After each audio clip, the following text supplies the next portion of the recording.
bisa meraih prestasi, banggakan Indonesia. Bersama kita bisa meraih mimpi. Pastikanlah dialog olahraga.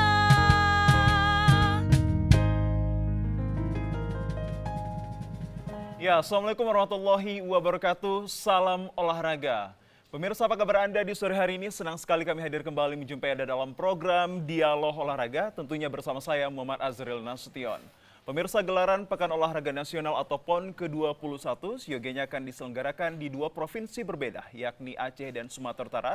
Dan tepat pada tanggal 8 hingga 20 September, rakyat Indonesia akan menyaksikan perhelatan akbar tersebut di dua provinsi Aceh dan juga Sumatera Utara. Lantas untuk khusus Sumatera Utara, bagaimana kesiapan hingga persiapan dari tim Sumut untuk dapat bertanding dan memiliki hasil yang memuaskan nantinya pasca PON 2024. Seperti apa persiapan dan kesiapannya? Tentunya pemirsa kita akan bahas kurang lebih 1 jam ke hadapan Anda dengan hadirnya narasumber yang hebat dan kompeten akan hal ini dengan tema yang kami angkat pada sore hari ini yakni persiapan tim PON Sumut. Bersama saya telah hadir narasumber yang hebat. Yang pertama beliau adalah Wakil Ketua 1 KONI Sumut yang terhormat kepada Profesor Dr. Agung Sunarno. Assalamualaikum, selamat sore Prof. Waalaikumsalam, selamat sore. Kabar baik ya Prof? Alhamdulillah, salam olahraga. Salam olahraga, itu dia yang harus kita gaungkan. Dan yang kedua pemirsa, untuk mempertajam informasi kita pada sore hari ini telah hadir pula bersama kami Ketua Umum Pengprov Wushu Sumut yang terhormat Abangda Darsen Song. Kabar baik Bang, selamat sore. Baik, selamat sore, salam olahraga. Salam olahraga, pemirsa. Kita harus terus menggaungkan salam olahraga, mengingat kita menjadi salah satu tuan rumah pada PON ke-21 yang akan diselenggarakan di tahun 2024 ini. Seperti judulnya pemirsa, persiapan tim PON Sumut. Untuk itu kami buka pula telepon interaktif kami di 0811 6100 386. Sekali lagi di 0811 6100 386. Siapa tahu pemirsa yang di rumah memiliki pertanyaan yang sama dengan tema kami, boleh dialamatkan kepada kami untuk kami sampaikan langsung kepada kedua narasumber kami. Kalau begitu saya langsung untuk membuka diskusi menarik ini kepada seorang Profesor Dr. Agung Sunarno terkait persiapan dan kesiapan tim PON Sumut untuk menjelang masuknya pagelaran PON ke-21 pada tanggal 8 September hingga 20 September. Silahkan Prof, seperti apa kesiapannya? Baik, terima kasih.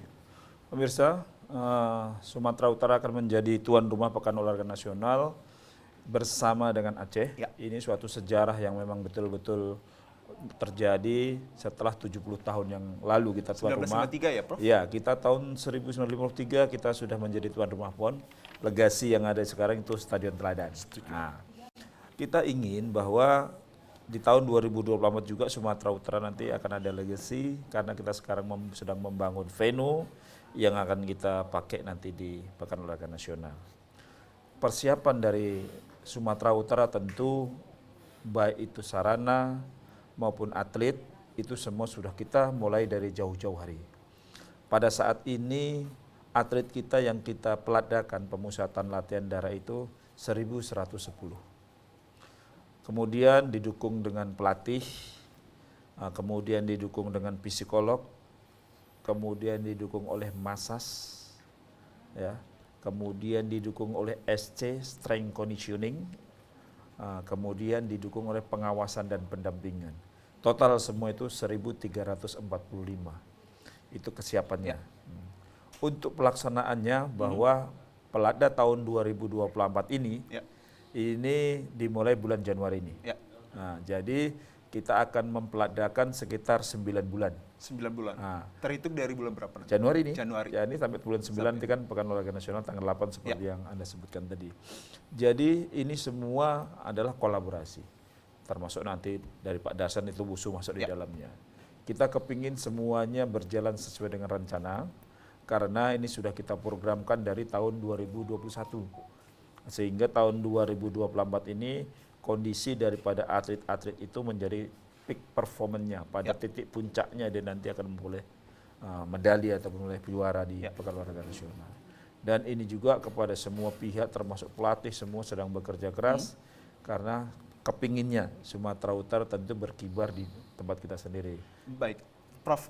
Dengan demikian tadi Prof mengatakan bahwa salah satu bukti adanya legacy itu yakni stadion Iya. yang ada di Provinsi Sumatera Utara ini yakni Stadion Teladan. Betul. Lantas kalau kita kilas balik atau kontemplasi melihat ke belakang sebentar, Prof, apa yang menjadi mungkin saja unggulan kita nanti ke depannya untuk menghadirkan kemenangan-kemenangan yang spektakuler di ajang PON 2024 ini? Menarik. Jadi di Sumatera Utara ini kita melakukan penelitian itu 16 tahun. Wow.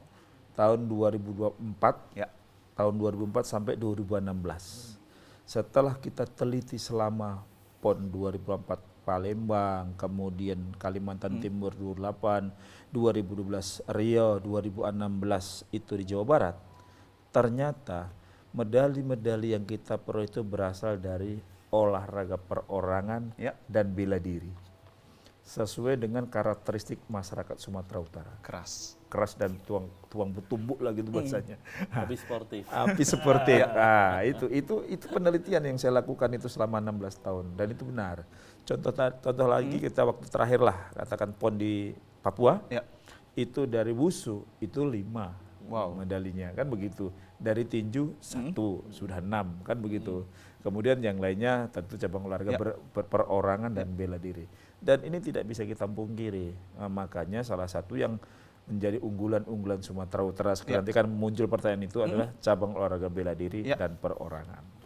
Cabur, bela diri, dan juga perorangan yang menjadi Perorangan. keunggulan kita. Ya. Baik Prof, tahan sebentar nanti saya akan mempertanyakan terkait program pelatihan jangka panjang ini ada kategori 1, kategori 2, dan kategori 3. Ya. Namun saya beralih terlebih dahulu kepada abangda kita, Bang Darsen Song ini terkait hadirnya Wushu Sumut ini untuk memberikan kontribusi yang positif pada PON 2024 ini. Bagaimana kesiapan dan persiapannya, Abangda Darsen? Baik, jadi kami WUSU Sumatera Utara cukup serius di dalam mempersiapkan diri untuk PON kali ini yang kebetulan tuan rumahnya di Sumut dan cabang WUSU-nya dipertandingkan di Kota Medan. Ya.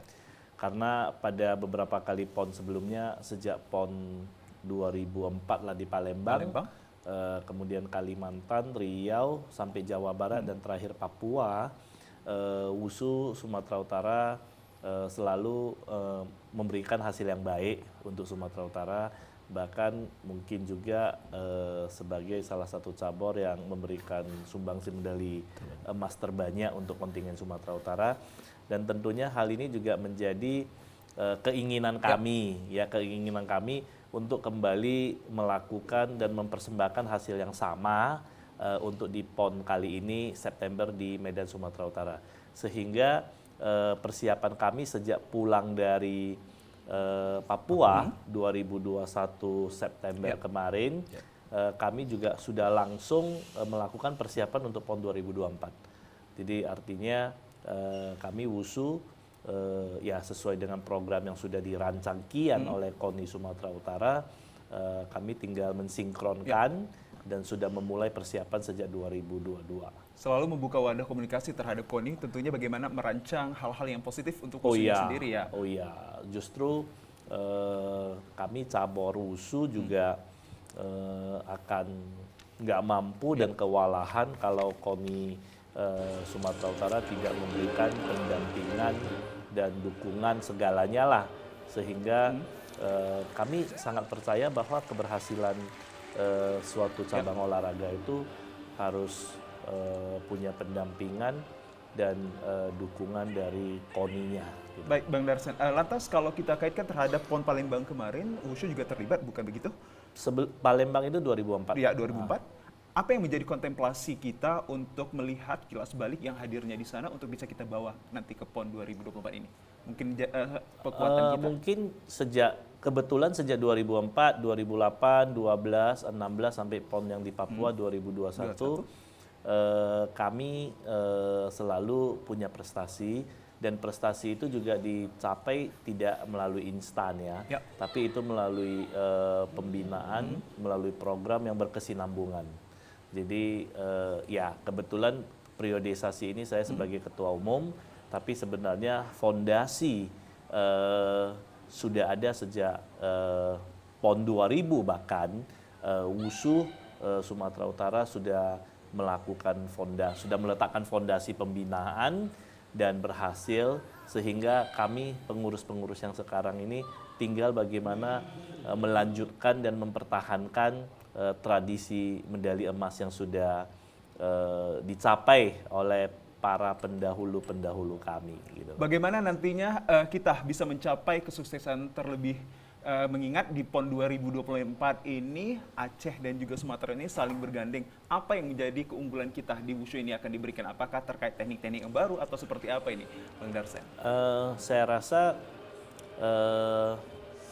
tidak ada yang baru ya, cuman keseriusan dan ketekunan di dalam melakukan persiapan, terkhusus 1 tahun atau 9 bulan lah, ya sisa 9 bulan ini kita juga harus cukup jeli memanfaatin waktu 9 bulan dengan program-program yang jitu, sehingga persiapan dan peak-nya si atlet itu akan pas di September, sehingga pada saat itu prestasi akan teraih gitu. Baik, nanti saya akan tanyakan juga kepada Bang Darsen ini program-program apa saja yang mungkin berada di Pemprov Wushu Sumut ini untuk menyambut PON 2024. Tapi saya beralih lagi kepada Prof ini terkait yang saya pertanyakan tadi, masyarakat juga ingin tahu terkait pelada panjang ini ada kategori untuk para atlet nantinya, begitu ya Prof? Bisa disebutkan yang dimaksud dengan kategori 1, kategori 2 hingga kategori 3 ini, karena begitu banyak nanti atlet kita yang akan masuk pada kategori-kategori tersebut ya Prof? Ya. Tentu KONI Sumatera punya kebijakan untuk bagaimana memacu atlet untuk dapat berprestasi. Untuk menentukan kategori itu ada istilahnya promosi dan degradasi. Ya. Jadi pada saat sekarang ini ada namanya super prioritas, itu pada tingkatan paling tinggi, kemudian prioritas itu pada nomor 2, kemudian unggulan. Kalaupun digolongkan 1, 2, dan 3. Nah, dari ketiga golongan tersebut tadi 1.110 atlet. Kita mempunyai antara 74 orang itu super prioritas. Kemudian ada 128 orang itu di prioritas dan 879 itu yang kategori 3 atau unggulan. Ini setiap tahun itu ada promosi dan degradasi. Ketentuannya salah satunya adalah kejuaraan nasional, kejurnas. Siapa yang berhasil di kejurnas, emas, perak, dan perunggu. Misalnya emas itu kategori 1, kemudian perak dan perunggu itu kategori 2, kemudian usulan olahraga unggulan atau atlet unggulan itu kategori 3. Jadi ini untuk bisa memacu bagaimana kita membina itu, anak itu lebih bersemangat, dia ingin mengejar bagaimana mencapai katakanlah emas atau perak dan perunggu yang belum dapat untuk bisa naik kategori. Jadi tahun 2024 ini itu sudah mulai naik. Nah, jadi sekitar 250 orang atlet kita mendapat itu tadi prioritas dan super prioritas. Inilah bukan mengecilkan hal yang lain, tetapi ini merupakan motivasi bagi mereka, bagaimana mereka nanti dapat berpacu untuk bisa memperoleh medali di PON ini. Kalau untuk saya katakan ada punishment ataupun target yang harus dicapai para atlet ini, ada yang dilakukan dari KONI? Ya tentu ada, itu saya katakan tadi bahwa siapa yang memperoleh medali emas akan menjadi prioritas, memperoleh super prioritas. Siapa yang mendapat prioritas adalah perak dan perunggu di kejurnas. Ya, kemudian yang belum pernah ada misalnya akan berusaha menaik ke sana gitu. Usulan dari provinsi ataupun Pemprov untuk bisa membina atlet lebih semangat lagi. Dan ketika ini atletnya naik dalam kategori, pelatih pun naik. Pelatih. Berarti mereka berdua ini yang menjadi saling berkesinambungan untuk menciptakan satu kesuksesan ya Prof ya? Iya, itu dia. Istilah degradasi yang Prof pakai itu seperti apa sih yang dimaksud dengan degradasi? Mungkin pemirsa yang di rumah ini ingin bertanya, Prof. Jadi begini, pada tahun ini, tahun 2023, atlet tersebut memperoleh medali emas di kejurnas. Ketika atlet tersebut ikut kejurnas tahun 2023 tidak memperoleh medali emas, maka dia nanti di tahun 2024 degradasi dari super prioritas menjadi prioritas. Turun satu tingkat. Kemudian begitu juga yang prioritas yang perak dan perunggu, yang tidak memperoleh itu maka dia akan turun menjadi unggulan. Nah, jadi promosi dan degradasi itu memotivasi orang untuk akan lebih bagus lagi ke depan. Kita memang setiap tahun bertambah. Tapi untuk konsistensi bagaimana mereka bertahan, inilah yang menjadi suatu persaingan. Itulah istilahnya degradasi. Dan promosi sebaliknya tadi, yang belum pernah mendapat medali, kemudian dapat medali perunggu atau perak, maka dia degradasi di prioritas. Tapi kalau dia lompat mendapat emas, menjadi super prioritas. Itu yang menjadi motivasi bagi para atlet, mungkin saja ada bagi mereka yang menonton ya Prof, Iya. untuk apa yang disampaikan Prof ini. Lantas seperti apa pula nanti kita akan menyaksikan terkait program-program dari Wushu ini seperti apa, dan bagaimana nantinya Wushu ini menampilkan hal-hal yang baik pada pagelaran PON ke-21, mengingat kita akan menjadi tuan rumahnya. Sesaat lagi pemirsa kami akan hadirkan.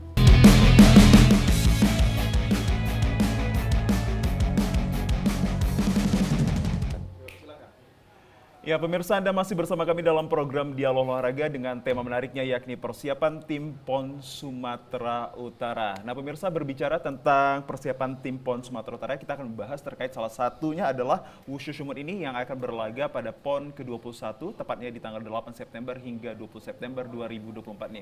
Lantas sebelum untuk masuk ke dalam perhelatan akbar tersebut, apa saja yang menjadi persiapan terkait program-program dari Wushu ini untuk bisa memberhasilkan kemenangan yang spektakuler nantinya.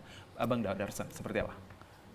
Persiapan rutin ya, persiapan latihan masih di Kota Medan ya, di Padepokan. Kami melakukan pelatihan itu 11 kali dalam seminggu. 11 kali dalam seminggu, dan kami punya perencanaan di bulan Februari nanti akan hadir pelatih asing. Tentunya kehadiran pelatih asing itu juga kami harapkan akan mendongkrak semangat para atlet dan melakukan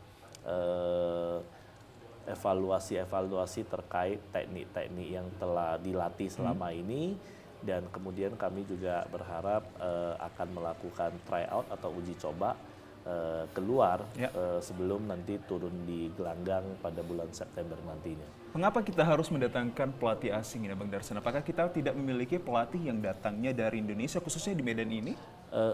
Pelatih sih, ya selama ini anak-anak berlatih dengan kondisi pelatih yang ada, yaitu ya pelatih yang ada juga pelatih yang sudah berlisensi nasional lah.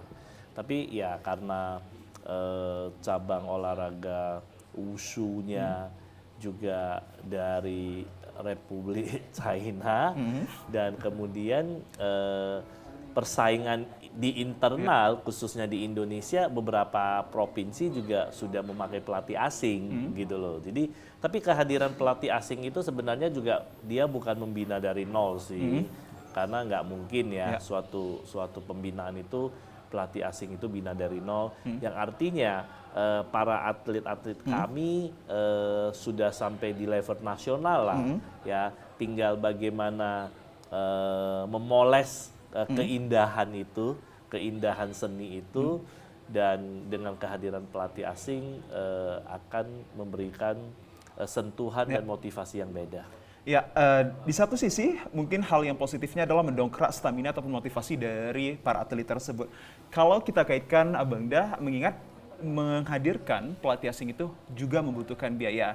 Namun beberapa di media, Wushu banyak sekali terkait kendala yang dihadapi ini. Apakah tidak sinkron kalau kita memanggil pelatih asing, sedangkan Wushu masih memiliki kendala sendiri?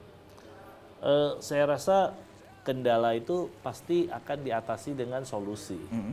Ya, dan untuk mencapai keberhasilan suatu prestasi puncak, suatu prestasi di event yang paling bergengsi, kita katakan PON, itu kan pasti juga disertai dengan planning. Ya, planning itu juga by program, dan mungkin setelah kami melakukan kajian-kajian bahwa kehadiran pelatih asing itu akan memberikan dampak yang sangat berbeda. Jadi itu juga bagian daripada menuju suksesi gitu loh. Jadi bukan berarti kami tidak melakukan persiapan, bahkan kalau ada pelatih asing dasarnya juga tidak kuat ya nggak mungkin ya.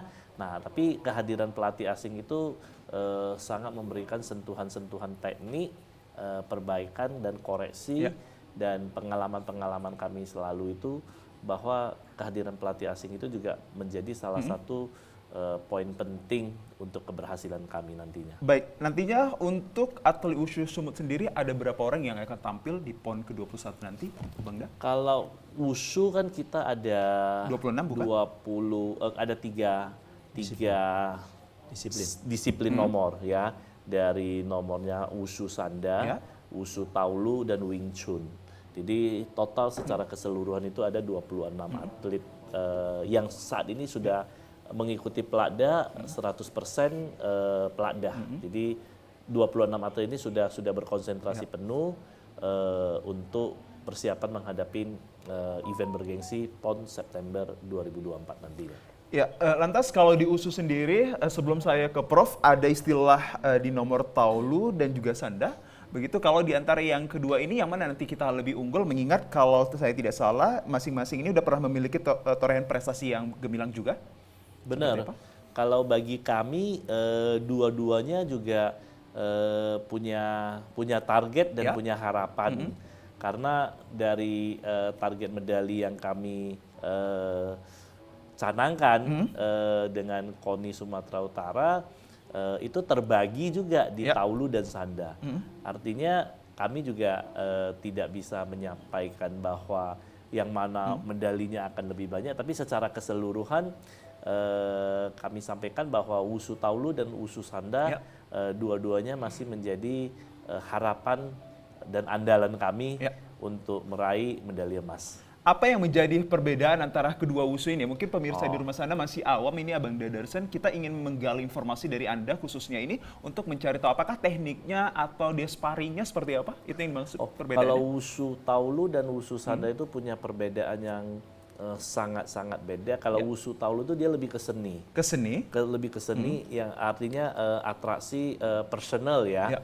Personal dan dia mempunyai jurus-jurusnya. Tapi kalau wushu sanda itu tarung, duel gitu loh. Jadi sangat beda dong gitu loh.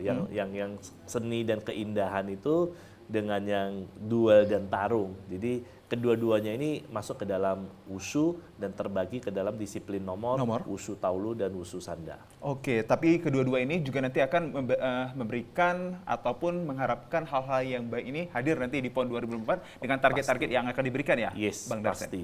Baik, saya coba untuk beralih kepada Prof ini. Prof, tadi saya dan juga Bang Darsen ini mengatakan bahwa dari wushu ini akan menghadirkan pelatih asing. Namun beberapa media saya dapat informasi masih banyak juga kendala yang dihadapi wushu Sumut ini. Bukankah seperti ini tidak sinkron, Prof? Kalau kita mendatangkan dari pelatih asing?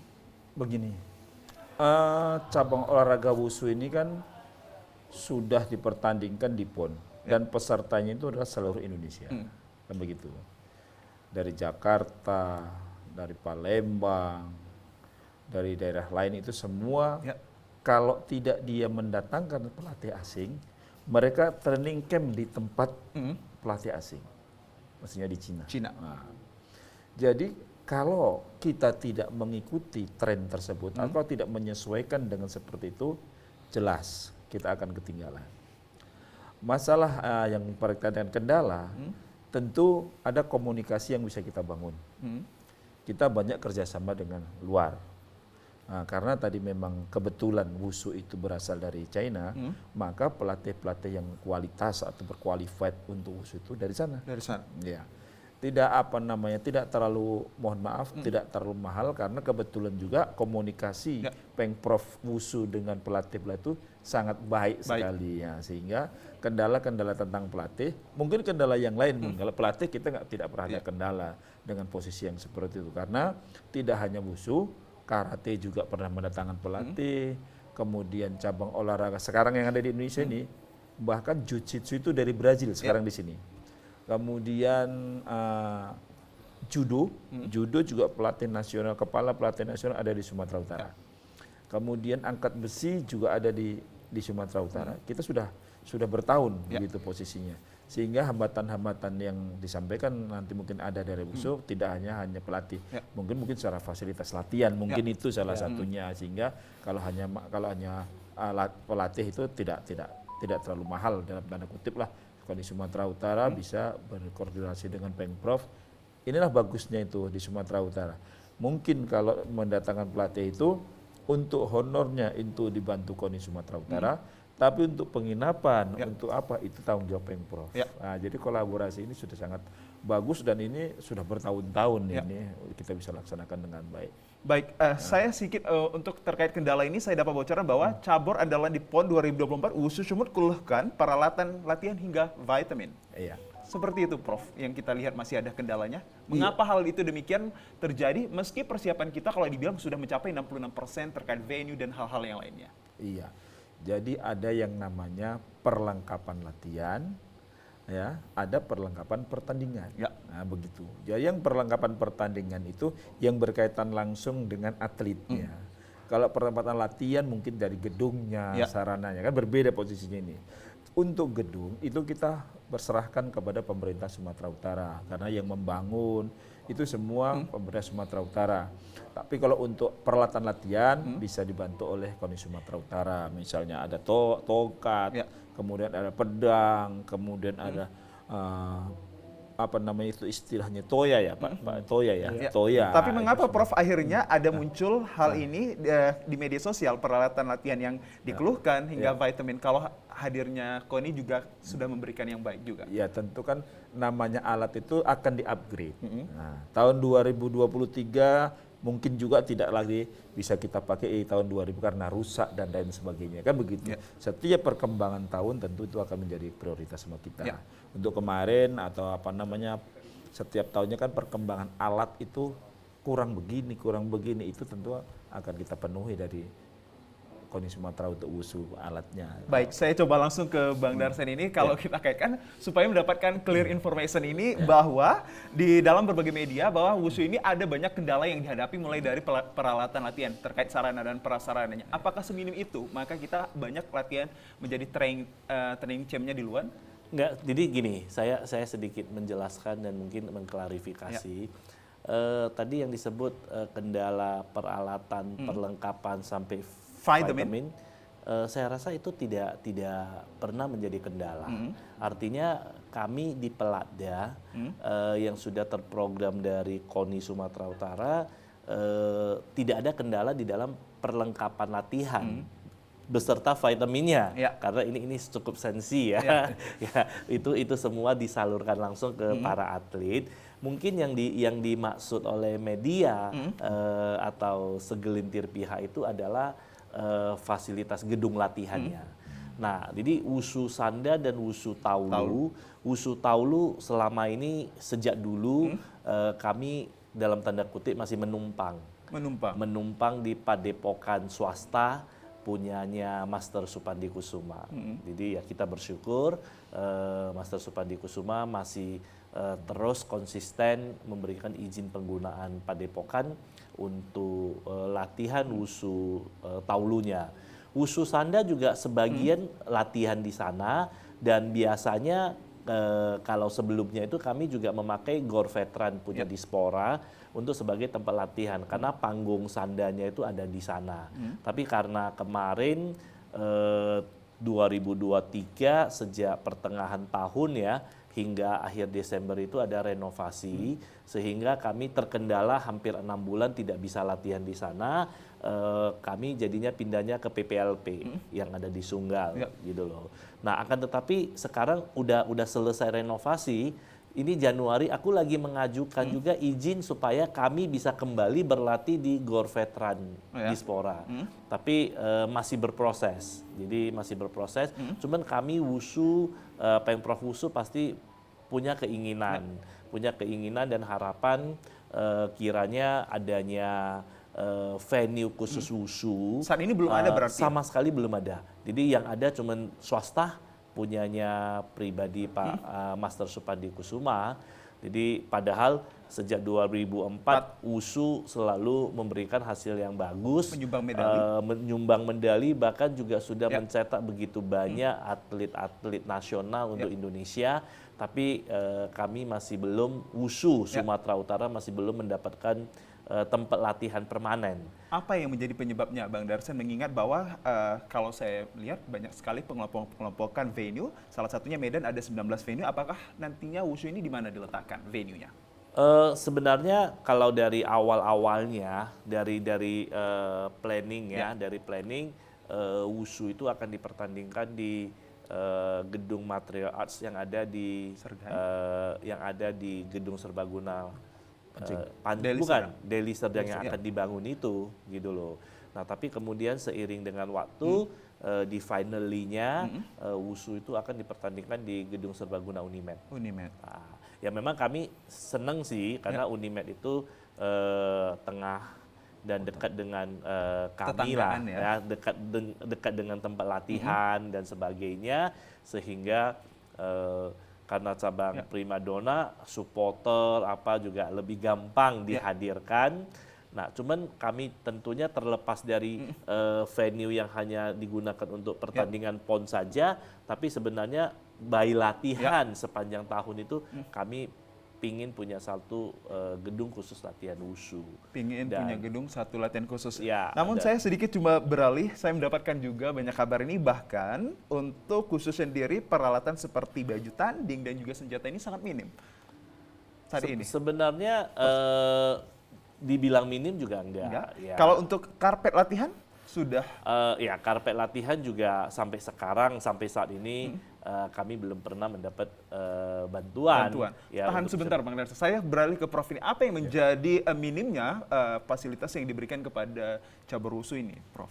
Begini, untuk tanggung jawab daripada, ini bukan lepas tanggung jawab, untuk tanggung jawab venue pelaksanaan itu berada di pemerintah. Dispora lah saya. Harapan tadi dari Pak Darsan tadi kepinginnya bukan hanya tempat bertanding, tapi tempat latihan, punya gedung sendiri gitu. Sehingga pembangunan yang sifatnya seperti itu kita serahkan kepada pemerintah. KONI Sumatera Utara itu memberikan hal-hal terkait dengan latihan, terkait dengan program, kemudian terhadap kegiatan. Nah, kalau hal yang seperti itu menjadi tanggung jawab daripada Dispora, kan kayak gitu, gedung-gedung seperti itu. Seperti ini, PON ini semua itu kan tanggung jawab dari pemerintah Sumatera Utara lah, sehingga harapannya bahwa hambatan yang ada tadi, kalau dibilang hambatan agak apa juga, tapi bisa kita laksanakan itu menjadi suatu kendala saja lah. Ketika kita mendapatkan hambatan seperti layaknya minimnya, kalau saya katakan dapat referensi ini dari KONI sendiri, apa yang menjadi solusi yang ditawarkan kepada wushu ini? Ya, tentu salah satunya tadi kan kerjasama untuk berlatih di luar negeri atau mendatangkan itu kan salah satu meninggalkan tempat yang bisa tempat yang lain. Kalau ke luar negeri itu tanggung jawab KONI Sumatera Utara. Nah, jadi kan menanggulangi daripada hal-hal yang memang tadi menjadi masalah tadi gitu loh. Jadi bagi Sumatera Utara ingin membangkitkan bahwa hal yang kecil tapi bisa diatasi dengan latihan-latihan seperti ini. Satu. Kemudian yang kedua, penggunaan daripada memang sekarang ada punya Pak Master Supandi Kusuma, kita sangat dekat dengan Master Supandi Kusuma. Kita sangat hormat dengan beliau, dia alhamdulillah dia masih membantukan tempat latihan itu untuk atlet Sumatera Utara. Ini kita kerjasamanya baik sekali dengan dia.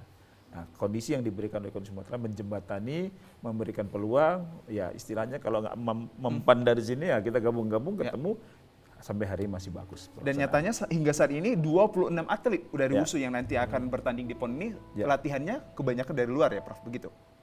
Bukan. Sekarang ini posisinya kan itu ada berjenis tadi kan. Ada sanda. Ada sanda, itu ada menggunakan Petra. Kemudian ada Taulo, itu menggunakan Pak Supandi apa namanya YKWI ya? YKWI. Kemudian satu lagi tadi ada Wing Chun itu juga masih bisa di sana. Ini nggak ada hambatan dengan posisi seperti ini latihannya gitu. Jadi ada tempat-tempat tertentu kayak gini bisa kita pakai. Gitu. Berarti masih di daerah Sumatera Utara? Masih di Sumatera Utara, masih. Tidak ada langsung keluar enggak. negeri ya? Belum. Baik. Baik, kalau begitu pemirsa, hadirnya PON 2024 ini tentunya akan mendongkrak lagi perekonomian yang ada di Sumatera Utara. Lantas sebenarnya bagaimana peran pemerintah ini untuk bisa mendukung dan bahkan melihat fasilitas-fasilitas yang minim dan akan mensegerakannya kepada cabur-cabur yang ada untuk bertanding di PON ke-21. Sesaat lagi kami akan bertanya.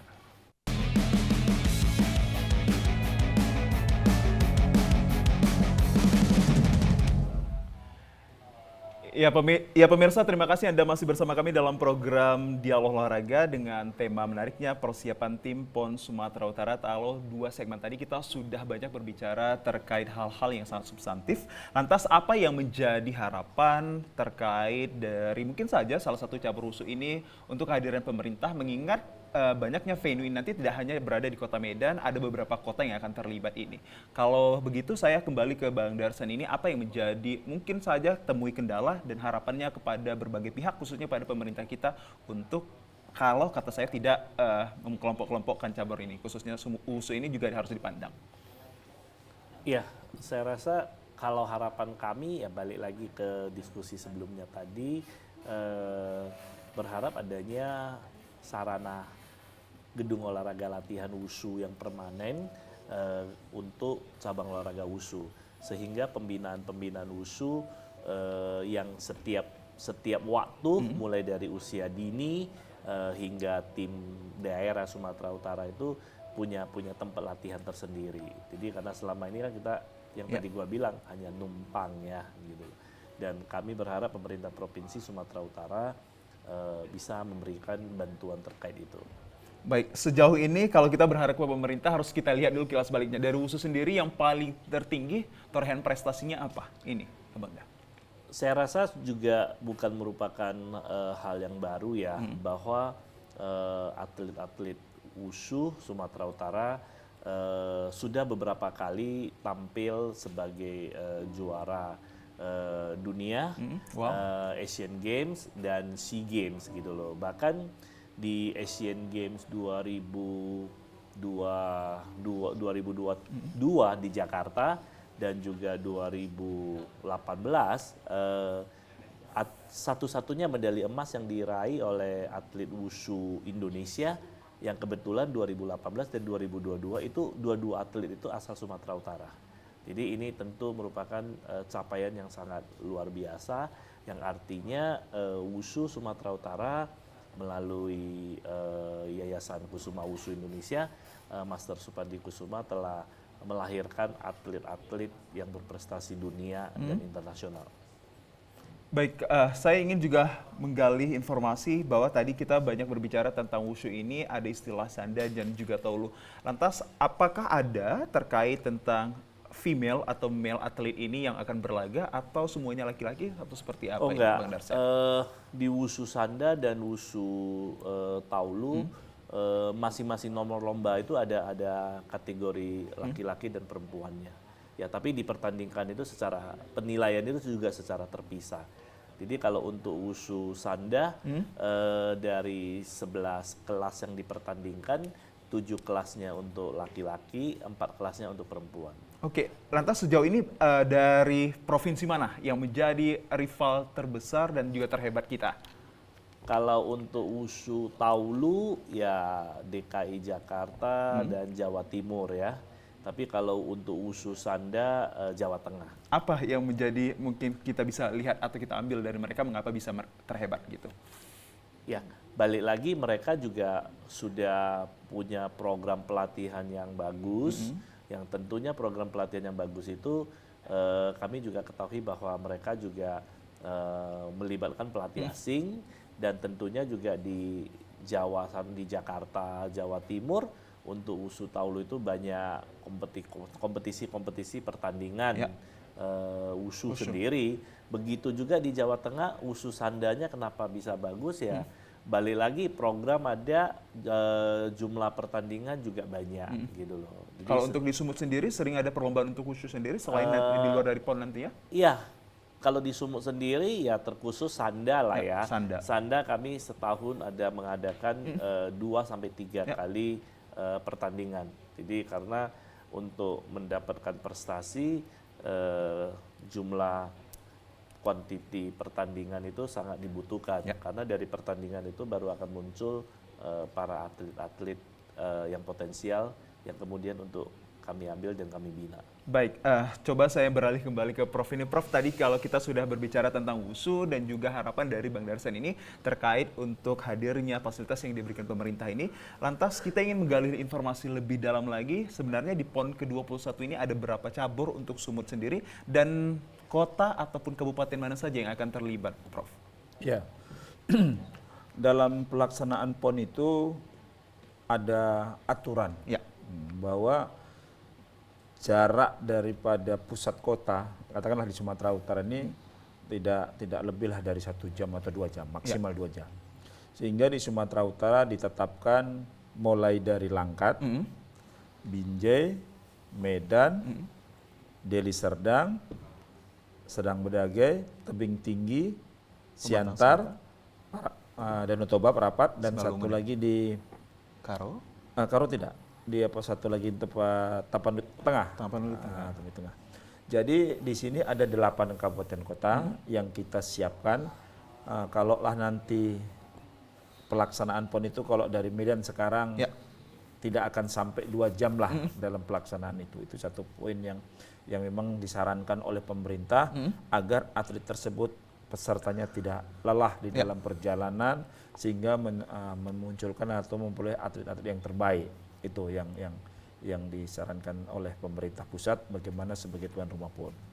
Nah, jadi intinya bahwa kita ingin bahwa pelaksanaan PON tersebut menjadi suatu PON prestasi yang sangat luar biasa di Sumatera Utara, tidak berbeda dengan di Aceh. Di Aceh itu bahkan agak jauh, bahkan sampai sini Aceh Tenggara sini mereka lebih dekat lagi dari Medan daripada dari Banda Aceh sendiri. Nah, kita di Sumatera Utara ingin menetapkan sejarah atau menentukan sejarah bahwa prestasi di Sumatera Utara tidak ada hambatan dari peserta itu mengeluhkan bahwa kita sangat jauh dari venue. Itu yang penting. Terkait venue ini nanti daerah mana ataupun kota hingga kabupaten mana yang paling banyak venue untuk pertandingan nanti, Prof?